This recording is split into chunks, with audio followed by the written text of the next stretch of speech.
आप सभी का हमारे YouTube channel internet study club में स्वागत है। आप अगर इस चैनल पे नए हैं तो YouTube channel internet study club को सब्सक्राइब कीजिए, बेल आइकन दबाइए। और आज जो भी प्रतियोगिता परीक्षा हो रहा है उसमें पूछे जाने वाले बहुत सारे प्रश्नों को लेकर के आप लोगों के सामने प्रस्तुत कर रहे हैं। तो आइए पहले प्रश्न की ओर। पहला प्रश्न है, भारत ने किस देश के साथ 1997-98 में गुरु जल देने का समझौता किया था? तो इसका सही जवाब होगा दक्षिण कोरिया। अगला प्रश्न है, ICPD 94 का आयोजन कहाँ किया गया था? तो इसका सही जवाब होगा काहिरा में। यानी ICPD 94 का आयोजन कहाँ किया गया था? तो काहिरा में किया गया था। अगला प्रश्न है, किसने 1857 के विद्रोह को स्वतंत्रता का प्रथम भारतीय युद्ध कहा था? तो इसका सही जवाब होगा BD सावरकर ने। यानी BD सावरकर ने 1857 के विद्रोह को स्वतंत्रता का प्रथम भारतीय युद्ध की संज्ञा दी थी। अगला प्रश्न है, भारत के प्रथम ट्रेड पॉइंट का उद्घाटन किस शहर में किया गया था? तो इसका सही जवाब होगा नई दिल्ली में। यानी भारत के प्रथम ट्रेड पॉइंट का उद्घाटन जो है वो कहाँ किया गया था? तो न्यू दिल्ली में किया गया था। अगला प्रश्न है, वेस्ट बैंक नामक क्षेत्र किस नदी के पश्चिम में स्थित भूक्षेत्र है? तो इसका सही जवाब होगा जॉर्डन नदी के। यानी जॉर्डन नदी के पश्चिम में स्थित भूक्षेत्र का क्या नाम है? तो वेस्ट बैंक नाम है। अगला प्रश्न है, ग्रामीण विकास संस्थान कहाँ स्थित है? तो इसका सही जवाब होगा हैदराबाद में। यानी ग्रामीण विकास संस्थान जो है वो कहाँ स्थित है? तो हैदराबाद में स्थित है। अगला प्रश्न है, हमारी संस्कृति धरोहर नामक पुस्तक के लेखक कौन है? तो इसका सही जवाब होगा शंकर दयाल शर्मा। यानी हमारी सांस्कृतिक धरोहर जो पुस्तक है इसके लेखक कौन है? तो शंकर दयाल शर्मा। अगला प्रश्न है, भारत के संविधान में सर्वोच्च न्यायालय और उच्च न्यायालयों को न्यायिक पुनरावलोकन की शक्ति प्रदान की गई है, जिसका मुख्य आधार क्या है? तो इसका सही जवाब अनुच्छेद 13। यानी अनुच्छेद 13 के तहत ही जो है भारत के संविधान में सर्वोच्च न्यायालय और उच्च न्यायालय को न्यायिक पुनरावलोकन की शक्ति प्रदान की गई है। अगला प्रश्न है, ध्वनि किस रूप में यात्रा करती है? तो इसका सही जवाब अनुदैर्ध्य तरंग की गति के रूप में। यानी ध्वनि जो है वह अनुदैर्ध्य तरंग की गति के रूप में अपनी यात्रा करती है। अगला प्रश्न है, एक जलती मोमबत्ती एक टम्बलर से ढक दिए जाने पर किस कारण बुझ जाती है? तो इसका सही जवाब होगा हवा की अपर्याप्त पूर्ति होने के कारण।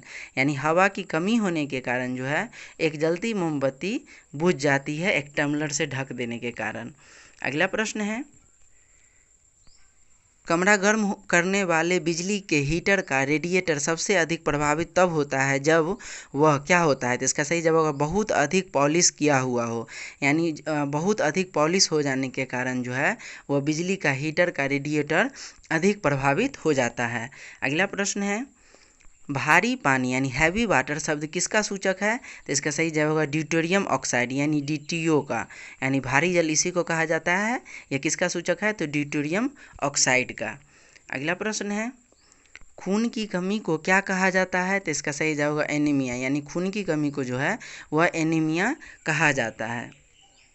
अगला प्रश्न है, चमगादड़ जिस सिद्धांत द्वारा संचालन करते हैं उसमें किसका गुणधर्म होता है? तो इसका सही जवाब होगा ध्वनि का। यानी चमगादड़ जिस सिद्धांत के द्वारा अपनी संचालन करते हैं उसमें किसका गुणधर्म होता है? तो ध्वनि का गुणधर्म पाया जाता है। अगला प्रश्न है, बहुत अधिक धुएं से भरा कोहरा क्या होता है? तो इसका सही जवाब है धूम कोहरा।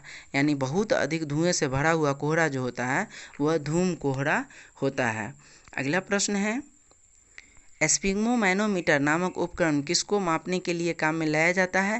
तो इसका सही जवाब होगा रक्तदाब को। यानी स्फिग्मोमैनोमीटर जो है उपकरण किसको मापने के लिए काम में लाया जाता है? तो रक्तदाब को मापने के काम में लाया जाता है। अगला प्रश्न है, पृथ्वी के पटल में सबसे अधिक मात्रा में कौन सा गैस होता है? तो इसका सही जवाब है ऑक्सीजन। यानी पृथ्वी के पटल में सबसे अधिक मात्रा में कौन सा गैस पाया जाता है? तो इसका सही जवाब होगा ऑक्सीजन। अगला प्रश्न है, अंतरिक्ष यात्री को अंतरिक्ष कैसा लगता है यानी कैसा दिखाई देता है? तो इसका सही जवाब होगा काला। यानी अंतरिक्ष यात्री को अंतरिक्ष जो है वह काला दिखाई देता है।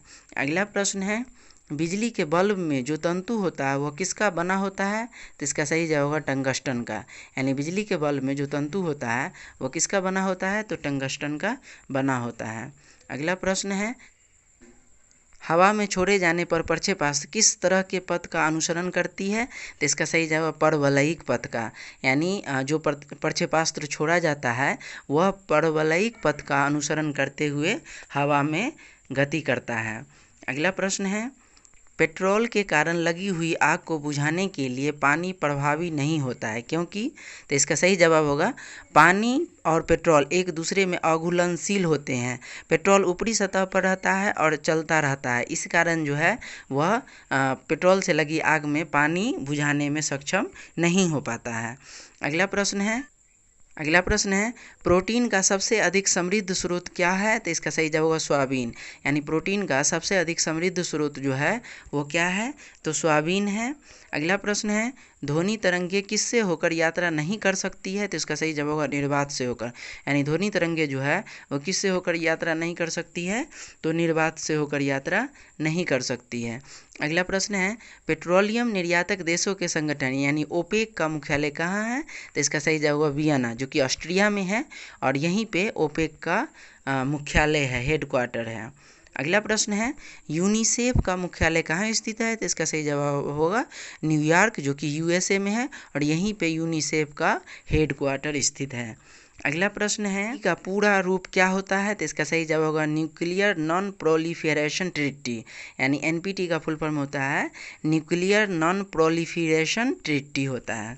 अगला प्रश्न है गाटा काम्स्की का नाम किस खेल से जुड़ा हुआ है? तो इसका सही जवाब होगा शतरंज से, यानी गाटा काम्स्की जो है वो कौन सा खेल खेलते हैं? तो शतरंज खेलते हैं। अगला प्रश्न है एन इंटीमेट स्टोरी शीर्षक वाली श्री टी एन शेषन की जीवनी किसने लिखी है? तो इसका सही जवाब होगा गोविंद कुट्टी, ठीक है, यानी श्री टी एन शेषन की जीवनी जो है एन इंटीमेट स्टोरी यह किसने लिखी है? तो गोविंद कुट्टी ने लिखी है। अगला प्रश्न है भारत में किस राज्य पर पिछले 35 वर्षों से अधिक अवधि से एक या दूसरा क्षेत्रीय दल शासन करता रहा है? तो इसका सही जवाब होगा सिक्किम, यानी भारत में किस राज्य पर पिछले 35 वर्षों से अधिक अवधि से एक दूसरे क्षेत्रीय दल शासन करता रहा है? तो ये सिक्किम में। अगला प्रश्न है प्रारंभिक वैदिक काल किसके लिए उल्लेखनीय था? तो इसका सही जवाब होगा कृषि सभ्यता के लिए, यानी प्रारंभिक वैदिक काल जो है वो किसके लिए उल्लेखनीय है? तो कृषि सभ्यता के लिए उल्लेखनीय है। अगला प्रश्न है सांची का स्तूप किसने बनवाया था? तो इसका सही जवाब होगा अशोक ने, यानी सांची का स्तूप जो है वह कौन से सम्राट ने बनवाया था? तो अशोक ने बनवाया था। अगला प्रश्न है जैन धर्म मुख्य रूप से अपनी किस विशेषता के लिए लोकप्रिय हुआ था? तो इसका सही जवाब होगा वर्ण व्यवस्था को बुराइयों से छुटकारा दिलाने में, यानी जैन धर्म जो है वह वर्ण व्यवस्था को के बुराइयों से छुटकारा दिलाने में सफल हुआ था, इसी कारण से ये बहुत लोकप्रिय हुआ उस समय। अगला प्रश्न है प्रसिद्ध चीनी यात्री फाहियान ने भारत की यात्रा किसके शासनकाल में की थी? तो इसका सही जवाब होगा चंद्रगुप्त द्वितीय के शासनकाल में, यानी प्रसिद्ध चीनी यात्री जो है फाहियान वह चंद्रगुप्त द्वितीय के शासनकाल में भारत की यात्रा की थी। अगला प्रश्न है औरंगजेब ने किस सिख गुरु का वध करवाया था? तो इसका सही जवाब होगा गुरु तेग बहादुर का, यानी औरंगजेब ने गुरु तेग बहादुर का वध करवा दिया था। अगला प्रश्न है एलोरा और एलिफेंटा में शैलकृत चैत्य किस काल की है? तो इसका सही जवाब होगा राष्ट्रकूट काल की, यानी एलोरा और एलिफेंटा दोनों के जो शैलकृत चैत्य हैं वह किस काल की है? तो राष्ट्रकूट काल की है। अगला प्रश्न है गुलाम वंश का संस्थापक कौन था? तो इसका सही जवाब होगा कुतुबुद्दीन ऐबक, यानी गुलाम वंश के संस्थापक कौन था? तो कुतुबुद्दीन ऐबक था। अगला प्रश्न है शेरशाह सूरी इतिहास में किस रूप में प्रसिद्ध है? तो इसका सही जवाब होगा महान शासक के रूप में, यानी शेरशाह सूरी जो है वह किस रूप में प्रसिद्ध है? तो महान शासक के रूप में प्रसिद्ध है।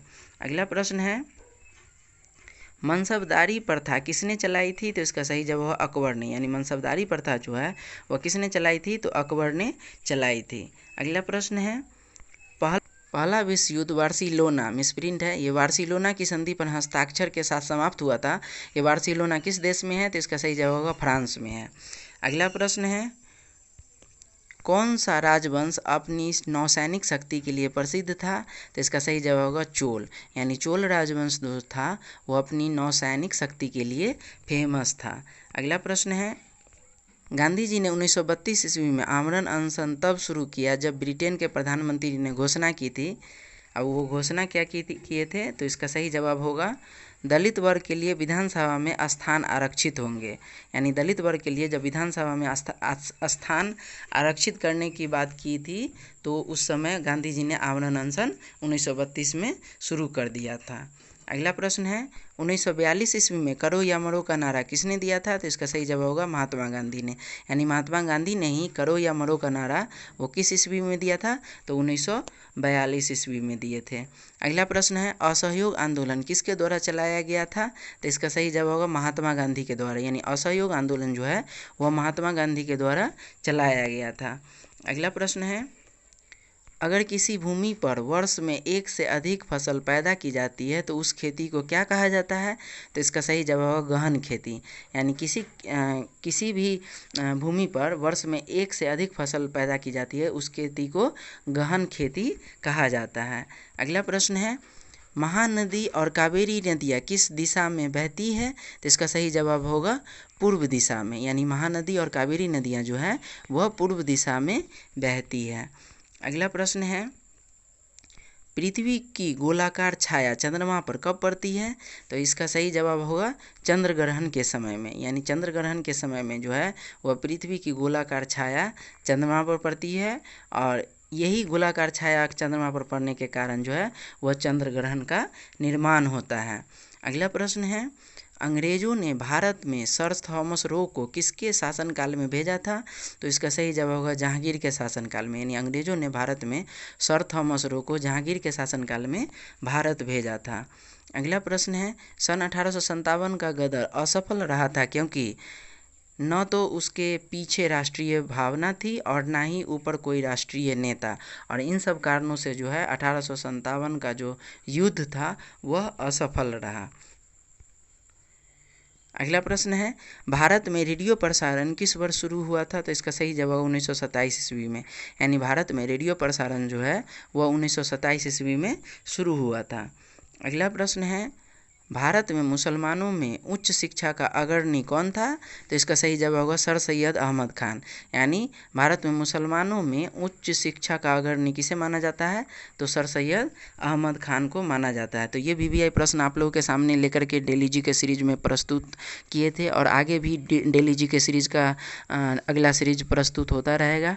तो फिर से कहना चाहेंगे कि YouTube channel internet study club को सब्सक्राइब कीजिए, बेल आइकन दबाइए। वीडियो आपको अच्छा लगता है, हेल्पफुल लगता है तो वीडियो को अपने व्हाट्सएप फेसबुक ग्रुप में शेयर कीजिए। थैंक्स।